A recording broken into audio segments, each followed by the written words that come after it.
सत्संगत जी बड़े प्रेम और सत्कार से कहना जी धान निरंकार जी। सत्संगत जी दास विनती कर रहा है, दास से त्रुटि हो जाए तो अपने घर के बालक समझकर क्षमा अवश्य करिएगा। सत्संगत जी दीपावली करीब है और दिवाली आने से पहले घर में एक ही काम जरूर होता है, वो है सफाई। कपड़े धोए जाते हैं, पुराने सामान निकाले जाते हैं और अलमारी के अंदर तक झाड़ू लगाई जा रही है। हर कोई चाहता है कि लक्ष्मी माता प्रसन्न हो और घर में धन धान की वर्षा हो। इसी खुशी में हर कोई सफाई में लगा है। लेकिन क्या आपने कभी सोचा है कि इसी सफाई के बीच कुछ ऐसे चीजें जो उल्टा असर कर जाता है? जी हाँ, आप सही सुन रहे हैं। कई लोग दिवाली की सफाई में ऐसी भी जो 5 चीजें फेंक देते हैं जिनसे माता लक्ष्मी का अपमान माना जाता है, और फिर साल भर कर्ज में, क्लेश में और कलह में बने रहते हैं। इस प्रकार मानिए आपको हिंट देता हूँ। टूटी हुई झाड़ू, टूटी हुई चप्पल या बेकार की वस्तुएं, इस प्रकार की आज हम आपको बताने जा रहे हैं दीपावली की ऐसी जो 5 चीजें भूल कर भी मत फेंकना, नहीं तो लक्ष्मी रुष्ट हो जाएंगे। यह सिर्फ दिखावा परंपरा नहीं, यह आध्यात्मिक चेतावनी है। यह बात निरंकारी दृष्टिकोण से भी सच साबित हुई है। तो इसलिए इस वीडियो में पूरा देखिएगा, क्योंकि सफाई सिर्फ घर का नहीं मन का भी होनी चाहिए। तो आइए सच का भी सुनते हैं और पता लगाते हैं वह कौन से 5 चीज़ें जो घर से बाहर नहीं फेंकने चाहिए। तो सत्संगत जी, अभी तक आपने चैनल को सब्सक्राइब नहीं किया, सब्सक्राइब करिएगा और वीडियो को पूरा सुनने की कोशिश करिएगा। सत्संगत जी, अगर मन में रोग हो तो द्वेष, लालच, और जैसे कि रोग हो तो डॉक्टर के पास जाते हैं, वैसे ही ये दीपावली के सुनहरा अवसर पर दीपावली का अर्थ समझिए, अंधेरे से प्रकाश की ओर। लेकिन आज के युग में लोग दिए जलाते हैं, मन का अंधकार भूल जाते हैं। निरंकारी विचार हमें सच की ओर ले चलेगा। अगर मन में रोग, द्वेष, लालच और ईर्ष्या है तो घर में चाहे सोने की सफाई कर लो, लक्ष्मी फिर भी नहीं टिकेगी। इसलिए जब आप घर की सफाई कर लेते तो याद रखिए यह ईश्वर द्वारा दिया गया अवसर है अपने घर और आत्मा दोनों को निर्मल बनाने का। लेकिन इसी बीच सफाई में कुछ ऐसे चीजें जिन्हें फेंकना माँ लक्ष्मी का अपमान भी माना जाता है। आइए, पुराना झाड़ू। इस प्रकार झाड़ू को देवी लक्ष्मी का प्रतीक माना जाता है, क्योंकि झाड़ू घर से नकारात्मकता और दरिद्रता को दूर करती है। अगर आप दिवाली से पहले पुराने झाड़ू को फेंक देते हैं तो मान लीजिए आपने लक्ष्मी माँ को घर से बाहर फेंक दिया। शास्त्रों में कहा गया है झाड़ू बदलना या फेंकना हमेशा अमावस्या के बाद ही करें। निरंकारी विचार से देखें तो झाड़ू केवल धूल नहीं हटाती, वह अहंकार और पवित्रता को दूर करती है। अगर आपने इसे अनादर से फेंक दिया तो आप अपने ही भाग्य की सफाई मिटा रहे हैं। कई लोग सोचते होंगे कि पुरानी चाबी या जंग लगा हुआ ताला अब किसी काम का नहीं, लेकिन यही आपकी धन ऊर्जा की चाबी होती है। अगर आप इसे दिवाली से पहले फेंक देते हैं तो आपके घर की धन शक्ति द्वारा बंद हो जाता है। निरंकारी दृष्टि से जो व्यस्त शास्त्रों के अनुसार कभी धन को सुरक्षित करता है, उसका तिरस्कार धन देवी का अपमान माना जाता है। इसलिए चाहे वह ताला का नाम हो, उसे दीपावली के दिन गंगाजल छिड़ककर नए के साथ बदलिए, लेकिन फेंकिए मत। कई लोग दीपावली की सफाई में तुलसी का पुराना पौधा निकाल देते हैं, पर याद रखिए तुलसी माँ का रूप भी। तुलसी का पौधा सूख जाए तो उसे नदी में प्रवाह करना चाहिए, कूड़े में नहीं फेंकना चाहिए। अगर आप उसे कूड़े में डाल देते हैं तो वह सीधा अपमान धर्म और लक्ष्मी दोनों का, जो निरंकारी विचार कहता है कि धर्म और देवी दोनों का अपमान होता है। जहाँ लक्ष्मी और जहाँ तुलसी का अनादर होता है वहाँ ईश्वर का निवास भी नहीं होता। इसलिए दीपावली की सफाई करते समय तुलसी को फेंकना नहीं, सम्मानपूर्वक विदा करना चाहिए। कई घरों में पूजा के बाद बचे गोबर के जो कंडे दिए या राख फेंक दी जाती है, परंतु यह सब पवित्र की प्रतीक है। इसमें देवी शक्ति का अंश माना जाता है। शास्त्रों के अनुसार अगर इन्हें अनादर से फेंका जाए तो घर की शुद्धता का अपमान जो समाप्ति हो जाती है। निरंकारी दृष्टि से यह सिर्फ वस्तु नहीं, ऊर्जा के वाहक है। उन्हें मिट्टी में मिलाना चाहिए, न कि कचरे में फेंकने चाहिए। मंदिर जो घर के मंदिर में रखे भगवान के कपड़े, फोटो या वस्त्र अक्सर सफाई में पुराने लगते हो तो लोग बदल देते हैं। ध्यान लीजिए, पुरानी तस्वीरें या वस्तुओं को फेंकना अशुभ कर्म है। उन्हें नदी या किसी पवित्र स्थान पर विसर्जित करना चाहिए। इसलिए निरंकारी दृष्टि जो निरंकारी विचार के अनुसार ईश्वर का वस्त्र या चित्र फेंकने का वाला जो व्यक्ति अपने वही भाग्य का वस्त्र फाड़ता है। इसलिए सफाई करे, लेकिन श्रद्धा के साथ, न कि वस्तु को अपमानपूर्वक फेंककर। दीपावली से पहले हम जो झाड़ू उठाते हैं तो यह केवल धूल नहीं हटाती, हमारे अंदर की ईर्ष्या, द्वेष और नफरत को हटाती है। और वो बाबा हरदेव सिंह जी कहते हैं, अगर दीपावली पर तुमने मन की सफाई नहीं की तो चाहे हजारों दीपक जलाए, तुम्हारे जीवन में अंधकार ही रहेगा। इसलिए घर की दीवारों के साथ साथ अपने मन की दीवारों को, नकारात्मकता को जो जलो और साफ करो। कई लोग कहेंगे, अरे यह तो अंधविश्वास है, पुरानी चीज़ों न फेंकने से क्या होता। पर वास्तव में इसका वैज्ञानिक ऊर्जा भी आधारित सत्य पर, जो हर वस्तु में ऊर्जा क्षेत्र जो होता है, वस्तु वर्षों तक पूजा, धन या श्रद्धा से जुड़ी रही है, वह घर की पॉजिटिविटी एनर्जी का केंद्र बन जाता है। अगर आप उसे बिना भाव के फेंके तो घर की जो ऊर्जा रिक्तिका आ जाती है।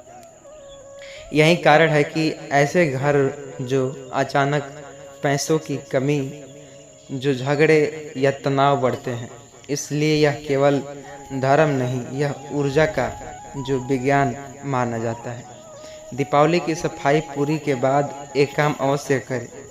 घर के मुख्य दरवाजे पर एक छोटा सा दीपक अवश्य जलाइए और मन में कहिए, हे प्रभु, हमारे इस अंधकार रूपी जो क्या बोले ज्ञान को दूर करिए और इसमें प्रकाश रूपी ज्ञान प्रवेश कराइए। फिर माँ लक्ष्मी से प्रार्थना कीजिए, मैं तेरा स्वागत करता हूँ, लेकिन इस बार केवल धन से नहीं, ज्ञान और प्रेम से समृद्धि चाहता हूँ। निरंकारी विचार कहता है, जिस घर में सत्य, करुणा और नम्रता बसती है वहाँ माँ लक्ष्मी बिना बुलाए आती है।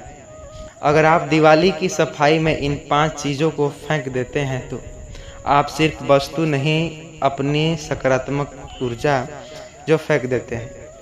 फिर चाहे लाख पूजा कर ले, लक्ष्मी माँ आपके दरवाजे तक नहीं आएगी। याद रखिए, सफाई का मतलब सम्मानपूर्वक विदाई और श्रद्धापूर्वक स्वागत है। सत्संग जी, अंतिम संदेश देना चाहूँगा। दीपावली का असली अर्थ अंधकार हटाइए, प्रकाश फैलाइए, लेकिन जो अपने कर्मों, विचारों और श्रद्धा को फेंक देता है वह जीवन के प्रकाश को खुद बुझा देता है। निरंकारी ज्ञान कहता है, दीपक जलाना आसान है, लेकिन मन का दीपक जलाना कठिन। जो मन में ईश्वर का प्रकाश जला देता है उसके घर में माँ लक्ष्मी सदा वास करती है। अगर आप भी चाहते हो इस दिवाली की तरह आपकी मन की दिवाली भी जल जाए, तो आपके घर में सुख, शांति और समृद्धि बनी रहे, तो इन 5 चीज़ों को कभी न फेंकिएगा, बल्कि श्रद्धा के साथ संभालिएगा। सफाई करिए, लेकिन समझदारी के साथ श्रद्धा रखिए और माँ लक्ष्मी अपने मन में बसाइए। अगर आपको यह विचार दिल से छू लिया हो तो प्लीज़ वीडियो को लाइक करिएगा, कमेंट में धन निरंकार अवश्य लिखिएगा। चैनल पर नए हैं, अभी तक सब्सक्राइब नहीं किया, सब्सक्राइब करिएगा, क्योंकि ऐसी वीडियो हमेशा लाता रहता हूँ। आपकी दिशा और जीवन की दिशा तय करना तो आपके हाथों में। तो सत्संग जी प्रेम और सत्कार से कहना जी धन निरंकार जी। सत्संग जी कहते हैं ना, करवा चौथ की व्रत अपने पति की लंबी उम्र के लिए रखते हैं। आज के समय में हर कोई पति की उम्र बढ़ाना चाहता है। निरंकारी विचार क्या कहता है? आज के समय में समाज में कई ऐसे कर्मकांड है जो श्रद्धा के नाम पर अंधकार फैला रहे हैं। लाखों महिलाएं हर साल करवा चौथ व्रत रखती है पति की लंबी उम्र, सुख और वैभव के लिए। पर क्या यह सही है? क्या वास्तव में एक दिन भूखा रहकर किसी का भाग्य बदला जा सकता है? क्या परमात्मा का प्रेम केवल भूखे प्यास से मिलते हैं? निरंकारी दृष्टि पर सख्त चेतावनी। जो निरंकारी महात्मा बहन करवा चौथ पर व्रत करती है, ज्ञान को छोड़कर फिर अंधकार में जाते हैं, और जो अंधकार में जाता है वह आध्यात्मिक विनाश के मार्ग पर कदम रखता है। तो सत्संग जी आइए, करवा चौथ का व्रत निरंकारी संत करे या न करे, या जो करे उसके साथ विनाश होगा, या जो नहीं करेगा उसके साथ विनाश होगा, संपूर्ण सच्चाई जानेंगे आज के मात्र इस वीडियो में। तो ये लास्ट वीडियो होने वाला है करवा चौथ पर, तो इसे पूरा देखिएगा। निरंकारी दर्शन करके हमें अच्छा ब्रह्म ज्ञान प्राप्त है। सत्य का बोध मिल जाने के बाद मनुष्य को किसी भी बाहर कर्म कांड की आवश्यकता नहीं रहती। पर कई लोग ऐसे होते हैं जो दोनों करते हैं, क्योंकि सत्य का अर्थ ही है निराकार को जान लेना। जो निराकार को जान गए उनके लिए कोई उपवास नहीं, कोई पूजा नहीं, कोई भय नहीं। करवा चौथ व्रत मानव शरीर को भूखा रखता है, परंतु निरंकारी विचार कहता है भूखा शरीर की नहीं, आत्मा की मिठाई है। पर जब निरंकारी संत करवा चौथ करता है, वह अनजाने में यह घोषित करता है कि मुझे अभी भी परमात्मा पर विश्वास नहीं, क्योंकि वह उस निराकार शक्ति को छोड़कर फिर से मूर्ति पूजा, चंद्रमा और देह के बंधन में लौट आया है। जब कोई व्यक्ति ज्ञान प्राप्त कर चुका हो, अर्थात उसने जान लिया हो कि सब कुछ एक निराकार से ही चल रहा, फिर भी वह अंधविश्वास में लौटा है, उसकी आत्मा और ब्रह्म के बीच जो कड़ी टूटी जाती है, यह टूटन की विनाश कहलाती है। जो ज्ञानी होकर भी अज्ञानी कर्म करे, उसका पतन साधारण से भी हो सकता है, अधिक होता है। निरंकारी संत जब करवा चौथ रखता है तो वह ज्ञान से मोह में लौटता है। वह भूल जाता है पति का जीवन परमात्मा के हाथ में है, न कि उपवास की थाली में। निरंकारी सच्चा जो संत, वह निराकार पर विश्वास रखते, न कि सूर्य, न चंद्रमा, न व्रत, न मूर्ति। उसके लिए सब एक ही है। हर कण कण में परमात्मा वास है, हर सांस में है। जहाँ विश्वास निराकार पर हो, वहाँ व्रत की कोई आवश्यकता नहीं। निरंकारी संत जो कहते हैं मानवीय करण उपदेशानुसार कि अहंकार का होना, वह भूखा नहीं रहता। कहते हैं ना, वह लोभ, मोह, क्रोध और अहंकार से मुक्ति पाना ही असली संहार होता है। यही करवा चौथ है, यही असली सच्चा व्रत भी है। माने तो एक कथा जो सुन करके आप भी आश्चर्यचकित में पड़ेंगे। एक बहन जी की सच्ची घटना, जिन्होंने जो करवा चौथ व्रत रखा, फिर क्या हुआ आइए सुनते हैं। दिल्ली के निरंकारी सत्संग भवन में एक जो बहन जी पहुंची थी, संत सुदर्शन कौर, वह ब्रह्म ज्ञान प्राप्त कर चुकी थी। पर जब समाज का दबाव आया तो उन्होंने सोचा क्या फर्क पड़ेगा, चलो एक दिन करवा चौथ भी कर लो। उन्होंने व्रत रखा, चंद्रमा देखा। उसी रात उन्होंने एक ऐसा भयावह सपना देखा कि उनकी आत्मा कांप उठी। उन्होंने देखा आसमान में एक विशाल चंद्रमा टूटा और उसमें से आवाज आई जिसने ज्ञान पाया फिर अज्ञान को अपनाया, उसका दीपक बुझ जाएगा। सुबह उठी तो उनका स्वास्थ्य गिरा और 2 दिन तक वह शांत मौन रही। फिर सत्संग में जाकर उन्होंने कहा, निराकार को जानने के बाद व्रत रखना ज्ञान को त्यागने के समान है। उसके बाद उन्होंने प्रण लिया कि अब से वह कोई कर्मकांड नहीं करेगी, केवल निरंकार में ध्यान लगाएगी। उस दिन के बाद उसका जीवन प्रकाशमय बन गया। भक्ति तभी तक सच्ची है जब मन वह निराकार की ओर जाए। यदि वह देह, रिश्ते या चंद्रमा की ओर जाए तो वह विनाश का मार्ग बन जाती है। निरंकारी संत को याद रखना चाहिए, करवा चौथ, तीज, व्रत, पूजा, ये सब देह जो कि भक्ति है, आत्मा भक्ति नहीं। जो निराकार होकर भी यह करता है वह स्वयं को अंधकार में धकेलता है। उसका प्रकाश बुझने लगता है क्योंकि उसने ज्ञान का दीपक अपने हाथों से बुझा लिया है। सतगुरु माता सुदीक्षा दी, ज्ञान लेने के बाद कर्मकांड छोड़ दो, क्योंकि जो निराकार को जान गया उसके लिए कोई बाहरी साधन आवश्यकता नहीं। निरंकारी संत करवा चौथ यह नहीं कि वह भूखा रहे, बल्कि यह कि वह मोह ममता के उपवास करे। वह पति के शरीर के लिए नहीं, उसका आत्मा के कल्याण के लिए ध्यान लगाए, क्योंकि निरंकारी जो दृष्टि में देह नहीं चेतना अमर है।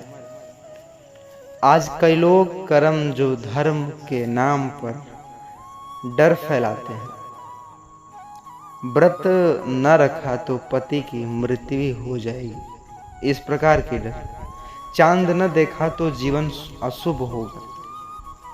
पर निरंकारी संत क्या यही है? भय की गई पूजा कभी स्वीकार नहीं होती। परमात्मा को भोजन भूख से समय से फर्क नहीं पड़ता, वह केवल भावना और ज्ञान देखता है। इसलिए निरंकारी संत को चाहिए वह ज्ञान के पथ पर दृढ़ रहे, भले ही संसार उसे गलत ठहराए। जब हम कहते हैं विनाश होगा तो इसका अर्थ यह नहीं कि शरीर नष्ट होगा। विनाश का अर्थ आध्यात्मिक ऊर्जा का पतन और सत्य का विस्मरण। निरंकारी संत जो व्रतों में उलझ गए वह धीरे धीरे समाज की रीतियों में खो जाते हैं, फिर उनका ज्ञान अज्ञान बनकर रह जाता है। फिर ज्ञान केवल शब्द बन जाता है और निराकार दूसरे दूर चला जाता है, उनसे दूसरे ओर चला जाता है। यही विनाश कहलाता है। इसका अंत इस प्रकार होगा कि ज्ञान रहते हुए भी आप अज्ञान हैं। ज्ञान का त्याग करने वाले संत। सत्संग जी, निरंकारी विचार से हमें इस प्रकार जो सीख मिलती है कि सच्चा करवा चौथ वह नहीं जिसमें पति पत्नी के लिए नहीं, आत्मा के लिए निराकार में समर्पित हो। निराकारी संत को व्रत नहीं, विवेक रखना चाहिए। उसे चंद्रमा नहीं, अपने भीतर के प्रकाश को देखने चाहिए, क्योंकि वह प्रकाश ही निराकार है जो न कभी घटता न कभी बढ़ता, बस ज्ञानी में प्रकट होता है। अगर यह विचार आपके दिल को, आत्मा को छू गई होगी तो इस करवा चौथ के नाते हर बहन जी के साथ वीडियो को शेयर जरूर करिएगा। और चौथ व्रत पर नहीं बल्कि ज्ञान का दीपक जलाइए। सच्चा प्रेम निराकार से, न कि देह न चंद्रमा। जो निरंकारी होकर भी कर्मकांड में लौट जाए, उनको सत्य के मार्ग पर लाने की परंपरा आपने रखी है, क्योंकि आपने यह सत्य को सुन लिया। तो आप उनके पास इस वीडियो को शेयर जरूर करिएगा ताकि वे भी इस कर्मकांड में न फंस सके। जो निराकार में स्थिर रहता है वह हर रिश्ते में ईश्वर का स्वरूप देखता है। इस विचार को सुनने के बाद अगर आपके आत्मा में कंपन थोड़ी सी भी हुई होगी तो वीडियो को लाइक और शेयर करिएगा, चैनल को सब्सक्राइब करिएगा, क्योंकि सच्चा ज्ञान ही सच्ची पूजा है। तो सत्संग जी, प्रेम और सत्कार से कहना जी, धन निरंकार जी।